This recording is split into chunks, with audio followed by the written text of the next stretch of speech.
Most people go through school without ever learning the one skill their entire life will depend on. Not math, not coding, speaking. How you speak decides who listens to you, who believes you, who hires you, and if your ideas ever leave your head. And no one hands you that weapon. You're sent into life unarmed. So let's fix that. 1. Speaking isn't talent, it's a formula. You think some people are just naturally good speakers. They're not. They just have 3 things. They know something. They've practiced saying it. And yeah, they have a bit of talent. But here's the twist. Knowledge and practice matter way more than talent. If you know your stuff, and you've run through it a few times, you will beat the naturally charismatic guy who's just winging it. So before you stress about confidence or charisma, ask a simpler question. Do I actually know what I'm trying to say?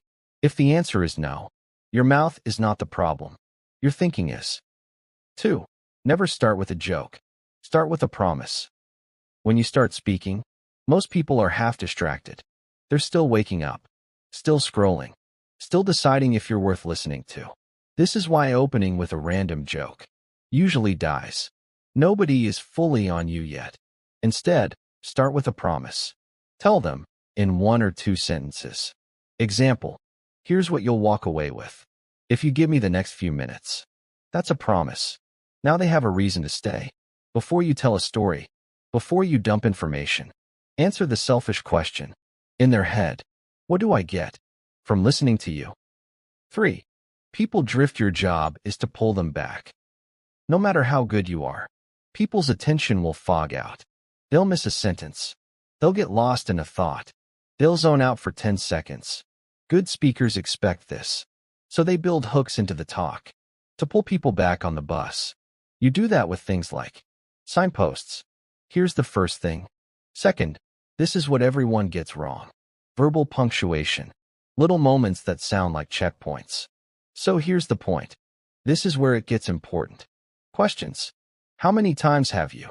Be honest, do you do this? These micro pauses tell the listener, hey, if you zoned out, this is a good place to come back. 4. Say it 3 times, but never the same way. If something matters, you can't say it only once and expect it to stick. You repeat it, but not like a robot. You say the idea, give an example, then say the same idea again, in different words. 1 idea, 3 angles, which is harder to forget. 5. Make your idea clear by what it isn't. Most people speak vaguely. They say something soft like, communication is important, which means nothing. A better way. Draw a fence around your idea. Say what it is, and what people might confuse it with. For example, I'm not talking about sounding smart. I'm talking about being understood. Those are not the same thing. Now your listener knows exactly what lane you're in. You don't need to sound perfect. You just need to sound like you thought first. That alone will already put you ahead of most people you think are better speakers than you.